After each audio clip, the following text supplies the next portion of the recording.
So here are my spacers that I've got.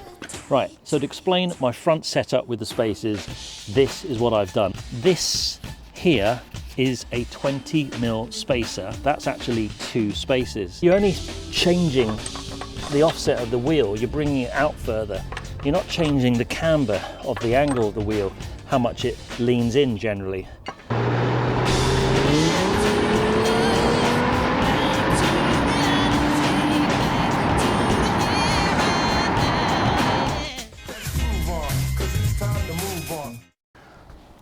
Last week I did a video on putting some fat spacers on the back of my Mercedes SL.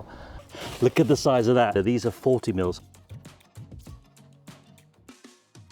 They're 40mm. I did have 50mm, but they rubbed just ever so slightly. So I've put 40mm on there now and they fit absolutely sweet. Now I've still got the original ones that I took off because I actually had spacers on it before. And I had a thought, there's a reason why I didn't put these on the front, and it's to do with that there's a slight lip. But I'm going to have a look again because there might be something we can do and get these on the front. So if you look at the back here, they're sitting nice and flush. The wheels are to the level and to the edge of the wheel arch. Happy days. But if you look at the fronts, you can see how they sit in ever so slightly. And if I take my little spacer just as a gauge, they could just be all that I need to bring it out that 25mm or so. Now I've actually already got spacers on there. I've paired them up together. So I'm going to whip this wheel off and see how we go. I might have a combination, some other smaller spacers that I could put on. But let's take the wheel off and see how we go. By the way, if you notice, I've cut a little bit out the front of the jack because it sits a little bit lower than most Mercedes and it's just enough to get it onto the lifting pad. Just.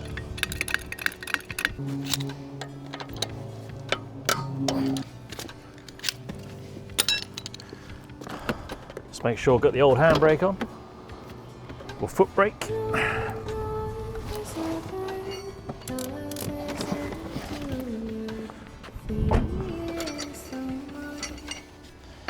I've also found spacers I've got some slightly thinner 18mm here. These ones are the 25mm. So let's see how we get on. Unlike the rear brakes, you don't have to worry about the front hubs because there's no obviously foot brake. So the bolts can be a little bit longer, otherwise you need to cut them down to suit. So here are my spacers that I've got. Right, so to explain my front setup with the spacers, this is what I've done. I've actually forgot until I took the wheel off. So I'm kind of glad I did, just to remind myself. Right, so if you have a look here, there looks to be like an inner flange there. That's actually 2 spacers. The outside one is a generic spacer because I just happen to have that in the garage. And I've actually bonded that to a genuine Hubcentric spacer, which is this one here with a slightly smaller inside diameter. And importantly, the inside diameter of this smaller spacer is exactly the 66.6 bore, which is required for your Mercedes. So it fits on over the front hub and it's not going to slop around the place because that there has been machined and designed and engineered to keep it central. You simply line it up with the holes, put the 5 bolts through and away you go. And if you look at the other side, I could have it that way if I so wish, doesn't really matter. This here is my generic spacer where you can see there's all sorts of funny holes because it's designed to work with 4 stud pattern, 5 stud pattern, what have you. But if you look at the inner hole there, that inside diameter is far bigger than the hub. So simply what I've done is I've bonded the generic spacer to the Mercedes spacer. They're 5mm each. That gives me my extra 10mm. So treat that just as one 10mm spacer. Right, so that's how that sits on the hub. Now, I almost forgot that on the inside of my wheel, I have my other spacer. It's been on there so long that it just looks like it's part of the wheel, but it's not.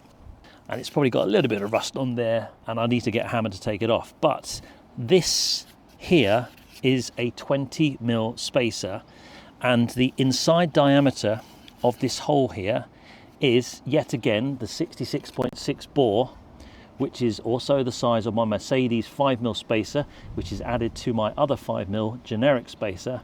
So in total, I have 20mm here, I have 10mm here, so I've got myself 30mm now of a spacer on the front. The back has got 40, the front's got 30. To be fair, I could go 40s, but you can't just go sticking the spacers on from the rear, because I've found over the years at the front on the Mercedes, they have a slight flange. There's a difference, and it prevents you from doing that. So this is what I took off last week from the rear of my Mercedes, and you'll see that if I try and pop that on now, it won't go all the way home. There's a gap at the back because the inside has a flange there, and it prevents it going all the way home. The only way to really do that is to cut that flange out. But then if you do that, you then got very limited amount of metal for your wheel to have purchase on that flanged hub. But here's the thing, the front of the Mercedes hub is always much larger than the back for some reason. So the inside of that wheel would easily be able to rest on that hub. So potentially I could take off this flange, use this larger spacer, and then it will go all the way back to the brake disc. But that's perhaps a future video. Likewise, these are 18mm spacers, and it means if I reverse it, look, it won't go on. There's a gap there at the back. Now if I use my 10mm spacer, which I made, I could potentially put that on and then have that over the top, but it's still not going all the way home. So bottom line is, on the front, just to recap, I've got my homemade 10mm spacer, which comprises of two 5mm spacers. I've got my 20mm spacer on the wheel. That then gives me my 30mm, and that then bolts to the wheel. Right, let's get it back on again. Now, since I've done the spacers at the back, I've had a lot of love for that video, by the way. It's been quite a popular one on my channel. And a lot of people have asked me the question, oh, will it not put wear on your tyres, and will it not put stress on the bearing? In reality, no, it doesn't, because you're only changing the offset of the wheel. You're bringing it out further. You're not changing the camber of the angle of the wheel, how much it leans in generally. So the top being in further than the bottom. So in terms of how much it's going to put extra wear on your bearing, likewise, there isn't any extra wear. The way I look at it is this. You're treating this, just imagine if that there was part of the aluminium design of that wheel. So let's say this was all one piece of metal, one piece of aluminium, all the way till it meets my new brake disc. You wouldn't be thinking of spacers, you would simply see it as the wheel is bolted to the disc. So in other words, if you imagine this was on the back of your aluminium wheel and you then cut it off, you wouldn't be thinking about wearings or changing the camber of the wheel, because you would see it as just part of the actual alley wheel.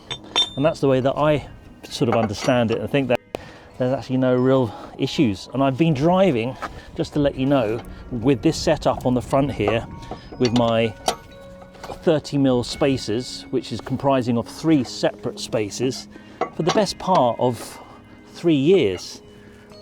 And I've had no issues whatsoever. The tyres, you can see, I've got lovely wear all the way across. But the best part is, it looks good.